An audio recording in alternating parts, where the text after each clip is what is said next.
I just saw Sisu 2 with my dad, and I think this is the perfect movie for father-son dynamics. You can bring your mom, you can be a woman and bring your dad. You can be whoever you want to be in life. You should be who you want to be. But I think this is perfect dad energy movie for the week that Wicked comes out. Wicked's coming out. Your mom and your sisters are going to see Wicked. I'm going to be there, Wicked.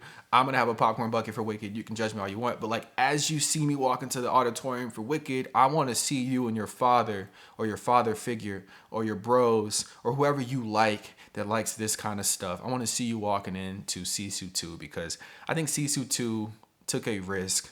Not a big risk, but they departed from the mood of the original movie. I think quite a bit, if I remember the original well enough. And I really appreciate that risk because I think it pays off. Not only for the filmmakers, hopefully they make some money, but also for the audience, which of course includes myself. Here's my description of the movie, my subsequent review. You can like, comment, subscribe, share, all those things. You could do none of that. Either way, I hope you have a great week. Here we go. Our hero slaughtered 300 Nazis to defend his homestead in World War II. Years later, a threat from his past returns to destroy the man and myth that our heroes become. Sisu 2 exceeds the expectations for absurd action established in the franchise's first entry. If the Nobody films are a family-focused knockoff of John Wick, Sisu 2 is a hilarious exploration of the genre's logical conclusion. If these protagonists can't be killed, why not explore the humor in their ability to cheat death? Sisu 2 takes Saturday morning cartoon logic and physics and places them neatly into a Mad Max-esque Western action movie that'll have you chuckling and cheering the whole way through. This movie is fantastic. Is it perfect? No. Will I remember it for maybe forever? Yes, because there's certain gags in here that you just have to like lift your head back and just like explode in laughter because it's just like, what are you doing here?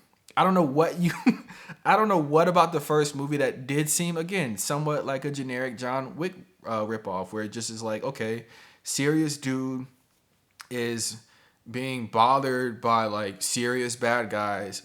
He'll slaughter those bad guys, but he has like an ethic about him. You can tell he doesn't just go around willy-nilly slaughtering people. If you mess with him, he eliminates you.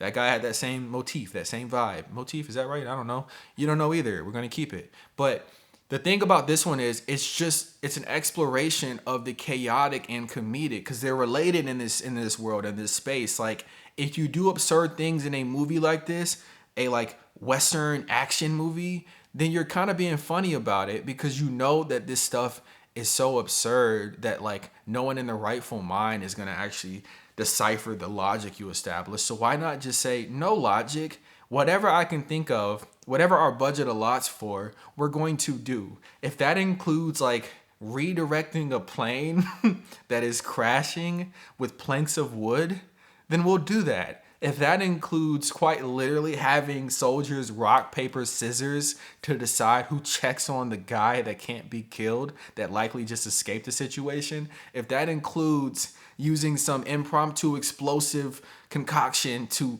front flip a freaking tank over like the little no passing tank metal things that are in movies in D-Day. What are those things called? I don't know. They're tank blockers. You've heard of an ad blocker. This is a tank blocker. But yeah, it does this. This is like nostalgic for me because this is what I would do in my room. I mean, other things maybe, depending on what year you're talking about. I was doing stuff in my room. You were too. Don't be embarrassing about that. But yeah, like I just remember being a kid and everything was impossible out here. Sorry, everything was, that's how down I was mentally as a kid. Everything was impossible up here. No, everything was impossible out here, but everything was possible up here and in video games. And this is just fun. This is really fun. I don't know the main character's name. I don't know the main villain's name. I don't even want to, but I do remember the stuff I just mentioned. Like that stuff, the crazy events I just mentioned, they occur here. Other things occur. The gags are like Tom and Jerry-esque. And I just like it because it feels like whoever wrote this, like the team that wrote it, it feels like they're all just kind of like tapping a pencil on their head, brainstorming. And then somebody, comes up with this like funny idea. And then another person's like, you know what should happen after you do that? There should be a mousetrap. He should find himself with his hand in a mousetrap and have to deal with that. Oh, well, no. But okay, let's do that. But also, let's have this gag where like the train, moves a little bit, it shuffles on the tracks, and all these soldiers' arms like fall out in sequence, like like it's a musical. I don't know, man. This is a lot of fun. Please go see it. Wicked's coming out. You're gonna go see Wicked. You should go see Wicked. I really think it's gonna be a good experience, especially with the crowd. I think everything could be better with the crowd. Not everything. I mean, no, not everything. Don't let your mind wander, because not everything is better with the crowd. Trust me. I've tried it.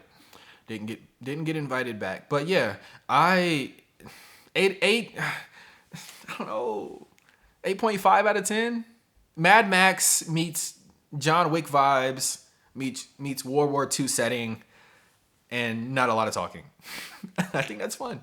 Well, I guess neither one of those movies I mentioned have a lot of talking, but 7.5 out of 10. And the only reason I'm not giving it like an 8 is because I think I gave Begonia an 8. And Begonia is like, I don't know, it's more special than this. But this is funny. And please go see it.